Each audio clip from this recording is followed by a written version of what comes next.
नमस्कार दोस्तों। आज के इस नए और बेहद दिलचस्प विश्लेषण में आप सभी का स्वागत है। आज हम भौतिक विज्ञान यानी फिजिक्स के उस जादुई टूलकिट को डिकोड करने वाले हैं जो हमारी पूरी दुनिया बल्कि कह लीजिए कि इस पूरे ब्रह्मांड को मापने का आधार है। बिल्कुल। द फिजिसिस्ट टूलकिट के इस रोमांचक सफर में हम यूनिट्स, डायमेंशंस और कन्वर्जन्स को बहुत ही आसान और मज़ेदार तरीके से समझेंगे। हमने कई बेहतरीन सोर्सेस का निचोड़ निकाला है ताकि बिना रटे हर एक कॉन्सेप्ट आपके दिमाग में छप जाए। तो चलिए बिना किसी देरी के इस टूलकिट को खोलते हैं।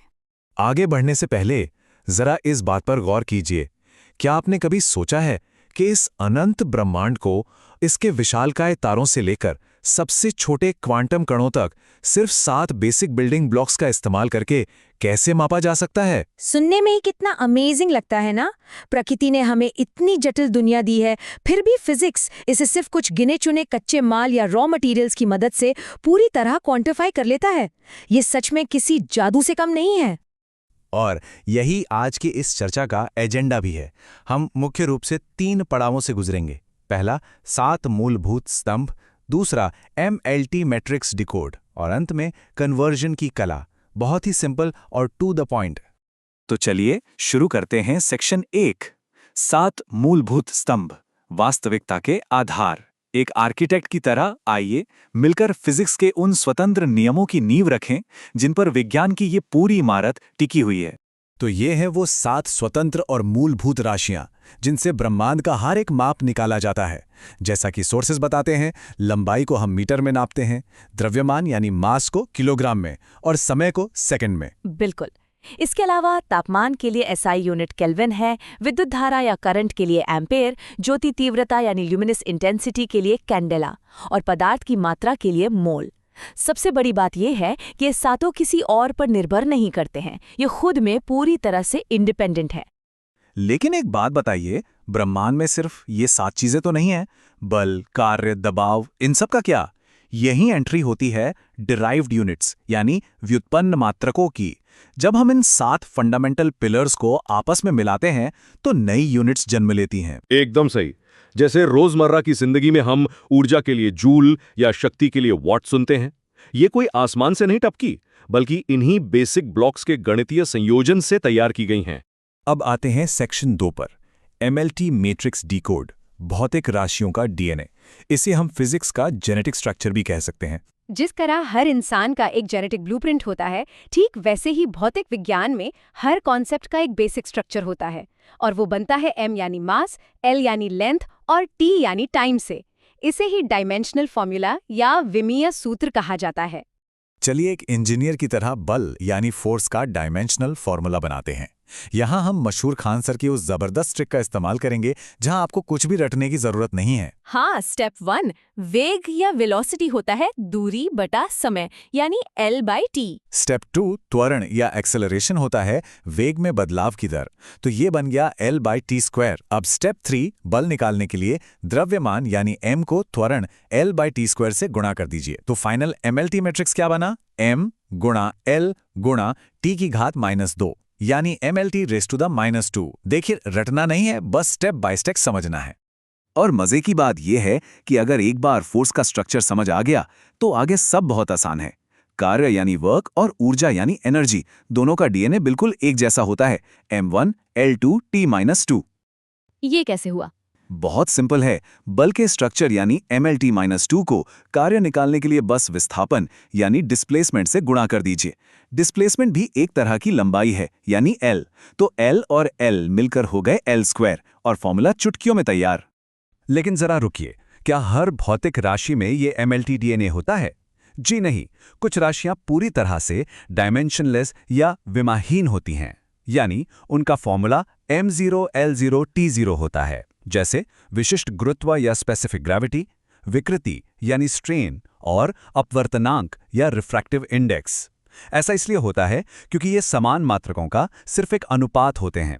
उदाहरण के लिए विकृति लंबाई में परिवर्तन और मूल लंबाई का रेशियो है। मीटर से मीटर कट गया तो कोई डायमेंशन बची ही नहीं। अब बढ़ते हैं अपने तीसरे और आखिरी सेक्शन की तरफ, कन्वर्जन की कला।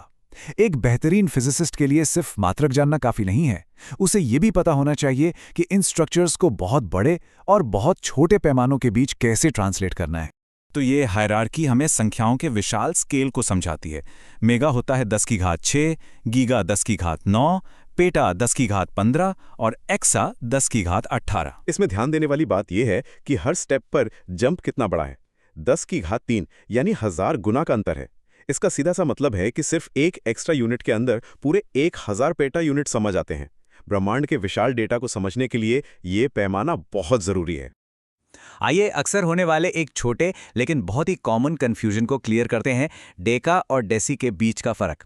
डेका का मतलब है 10 की घात 1 यानी 10 गुना बड़ा, और डेसी का मतलब है 10 की घात -1 यानी 1 का 10वां हिस्सा। अगर इसका गणित देखें तो एक डेका मीटर पूरे 100 डेसीमीटर के एकदम बराबर होता है, क्योंकि डेका 10 है और डेसी 0.1 है। तो 0.1 से 10 तक पहुंचने के लिए उसे 100 से गुणा करना पड़ेगा। इस तरह के ट्रिकी सवाल एग्जाम में अक्सर फंसा देते हैं। चलिए अब अलग अलग मापन प्रणालियों की तुलना करते हैं। एसआई सिस्टम और कुछ ऑल्टरनेटिव सिस्टम्स के बीच का ये कॉन्ट्रास्ट काफी दिलचस्प है। बिल्कुल। जैसे रेडियो एक्टिविटी में क्यूरी एक नॉन एसआई यूनिट है, जबकि बैकरेल उसकी एसआई यूनिट है। सोचकर देखिए, एक क्यूरी में चौंकाने वाले 37 अरब, जी हाँ 37 बिलियन बैकरेल प्रति सेकंड डिसइंटीग्रेशन होते हैं। इसी तरह तरल पदार्थों की श्यानता या विस्कोसिटी के लिए सीजीएस प्रणाली में पॉइज चलता है, जबकि एसआई में पास्कल सेकंड। आइए अब इस विज्ञान के गणित को हमारी रोजमर्रा की जिंदगी से जोड़ते हैं। ये नंबर 453.6 बहुत ही प्रैक्टिकल कन्वर्जन है। हम अक्सर जिम में या बेकिंग करते वक्त पाउंड शब्द सुनते हैं। द्रव्यमान का 1 पाउंड लगभग 453.6 ग्राम के बराबर होता है। तो अगली बार जब पाउंड में कोई चीज़ देखें तो दिमाग में तुरंत क्लिक करना चाहिए कि ये आधे किलो से बस थोड़ा सा ही कम है। और ये रहा एक और बहुत ही काम का प्रैक्टिकल नंबर 28.32। आयतन या वॉल्यूम के मामले में ये नंबर बड़ा मददगार है। सोर्सेस के मुताबिक 1 क्यूबिक फुट यानी 1 घन फुट जगह में लगभग 28.32 लीटर्स लिक्विड आ सकता है। घर में पानी की टंकी लगवानी हो या बड़े कंटेनर्स का हिसाब लगाना हो तो ये डायरेक्ट कन्वर्जन आपका बहुत समय बचाएगा। अब मैक्रो से सीधे क्वांटम स्केल पर जंप करते हैं, जहां चीजें हमारी सोच से भी ज्यादा छोटी हो जाती हैं। 1.6 गुणा 10 की घात -19 ये नंबर देखते ही समझ आ जाता है कि हम माइक्रोस्कोपिक दुनिया में आ गए हैं। असल में ये नंबर ऊर्जा के 1 इलेक्ट्रॉन वोल्ट का जूल में मान है। 1 इलेक्ट्रॉन वोल्ट बराबर होता है 1.6 गुणा 10 की घात -19 जूल। ये आंकड़ा साफ दिखाता है कि क्वांटम लेवल पर पार्टिकल्स की ऊर्जा कितनी ज्यादा सूक्ष्म, कितनी टाइनी होती है। क्वांटम की उस सूक्ष्म दुनिया से निकलकर अब सीधे ब्रह्मांडीय स्तर पर चलते हैं। ये 3.26 मैक्रोस्कोपिक स्केल को दिखाता है। अंतरिक्ष की उन खगोलीय दूरियों को नापने के लिए पार्सेक का इस्तेमाल होता है, और एक पार्सेक 3.26 प्रकाश वर्ष या लाइट ईयर्स के बराबर होता है।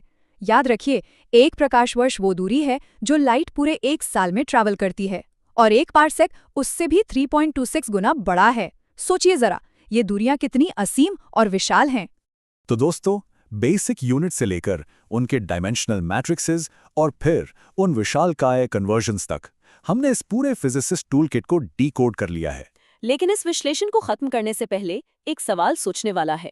अगर आज इस पूरे ब्रह्मांड को मापने के लिए हमें सिर्फ इन 7 स्तंभों की जरूरत पड़ रही है, तो भविष्य में डार्क मैटर या डार्क एनर्जी जैसी रहस्यमयी चीजों को मापने के लिए वैज्ञानिकों को कौन सी नई फंडामेंटल यूनिट खोजनी पड़ेगी? क्या कोई 8वीं मूलभूत इकाई हमारा इंतजार कर रही है? इस सवाल पर विचार जरूर कीजिएगा। इस ज्ञानवर्धक सफर में हमारे साथ जुड़े रहने के लिए आप सभी का बहुत बहुत धन्यवाद। सीखते रहिए और ब्रह्मांड के रहस्यों पर अपनी जिज्ञासा हमेशा बनाए रखिए।